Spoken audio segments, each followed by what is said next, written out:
Hello everyone. तो आज हम लोग टॉर्क और मूवमेंट ऑफ फोर्सेस के बारे में पढ़ने वाले हैं।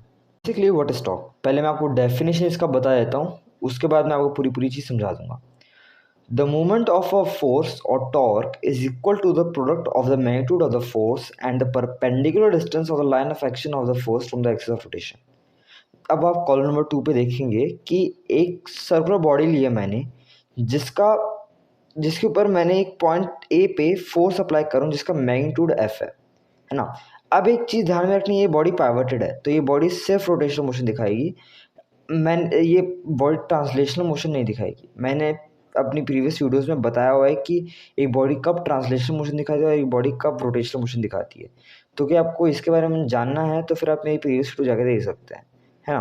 तो देखिए, ये बॉडी के ऊपर पॉइंट ए पे फोर्स अप्लाई किया जा रहा है जिसका मैग्नीट्यूड है कैपिटल एफ, है ना, और पाइवट है ओ। हाँ जी। तो देखिए, इस बॉडी का line of action of force क्या होगा। देखिए, पॉइंट ए से कि मैं पी तक एज्यूम कर लेते हैं, पी तक मैं यहाँ पे मैं परपेंडिकुलर डिस्टेंस ले रहा हूँ तो इसलिए मैं पी ले रहा हूँ, है ना। तो पॉइंट ए से पॉइंट पी तक एक इमेजिनरी लाइन बनाऊँ तो उसे कहेंगे हम लोग line of action of force. ये लाइन सीधी होनी चाहिए, है ना। और ये लाइन पॉइंट ओ से परपेंडिकुलर होनी चाहिए, क्योंकि हम लोग परपेंडिकुलर डिस्टेंस निकालें ना, इसलिए परपेंडिकुलर होनी चाहिए। तो देखिए, हम लोगों को डेफिनेशन क्या है, the movement of force equal to the product of the magnitude of force, जो कैपिटल एफ है हमारे लिए, and the product and the perpendicular distance of the line of action of the force from the axis of rotation. तो perpendicular distance क्या हुआ, OP. तो हमारा formula क्या बन गया, F, capital F into. Talk about factors affecting the turning of a body.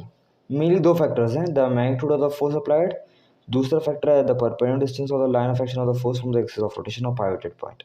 अब देखिए, मैंने आपको पहले से डेफिनेशन में बताया हुआ है कि इन दोनों का प्रोडक्ट है हमारा टॉर्क। तो ऑब्वियसली कि इनमें से एक चीज़ बढ़ जाएगी तो टॉर्क भी बढ़ेगा। तो कि मैंने मैग्नीट्यूड ऑफ द फोर्स बढ़ाया तो हमारा टॉर्क बढ़ेगा, हम कि मैंने line of action of force बढ़ाया तो मेरा टॉर्क बढ़ेगा। सिमिलरली कि मैं इन दोनों को घटा दूंगा तो मेरा टॉर्क भी घट जाएगा। अब हम बात करते हैं कि हम लोग मैक्सिमम टॉर्क एक बॉडी में कैसे प्रोड्यूस कर सकते हैं।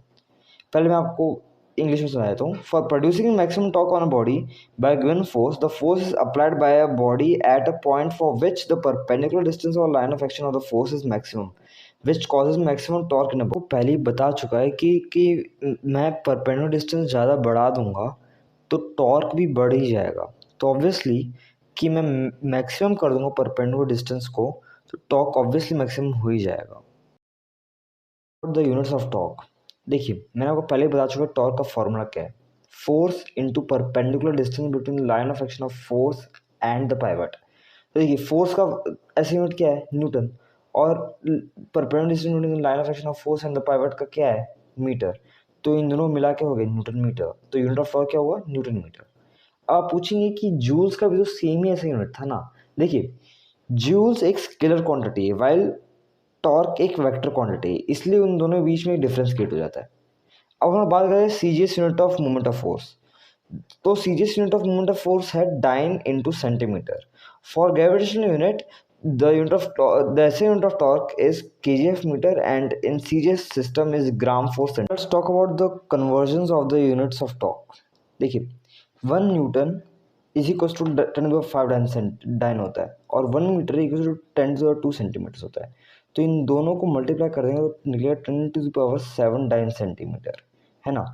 Similarly 1 kgf into metre equal to 9.8 newton metre और 1 gf into centimetre equal to 980 dyne centimetre.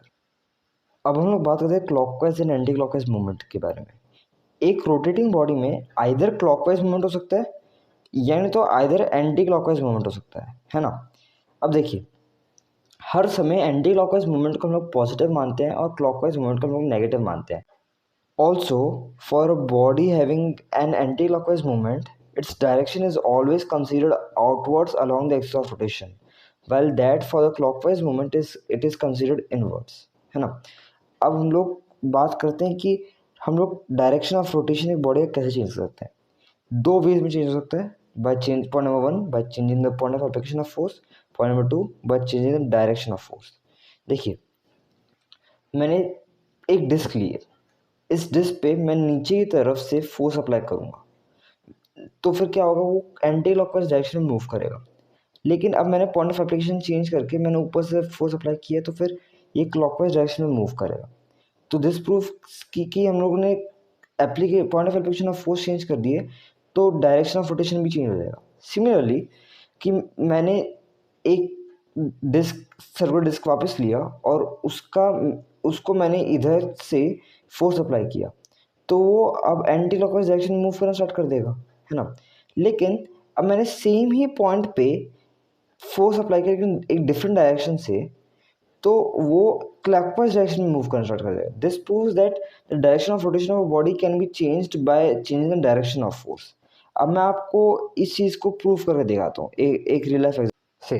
For example मेरे पास ये एक सर्कुलर डिस्क है, ये पाइवटेड एक पॉइंट पे, तो ये रोटेशनल मोशन करेगा। देखिए अब मैं पहले आपको बताता हूँ कि हम लोग इसे डायरेक्शन ऑफ रोटेशन कैसे चेंज करते हैं, bye changing the point of application of force. पहले कि मैं ऊपर से फोर्स अप्लाई कर रहा हूँ तो क्लॉकवाइज डायरेक्शन मूव कर रहा है, क्योंकि मैं नीचे से अप्लाई कर तो एंटी क्लॉकवाइज डायरेक्शन मूव कर रहा है। This proves that by changing the point of application of force the direction of rotation of a body can be changed. दूसरी चीज़, by changing the direction of force, मैं ये point ले रहा हूँ, है ना, और इसी पॉइंट पे कि मैं इधर से फोर्स लगाऊं तो क्लॉकवाइज डायरेक्शन मूव करेगा, लेकिन कि इधर से फोर्स अप्लाई करूं तो फिर एंटी क्लॉकवाइज डायरेक्शन मूव करेगा। दिस प्रूव्स कि bye changing the direction of force the direction of rotation of body can be changed. Thank you.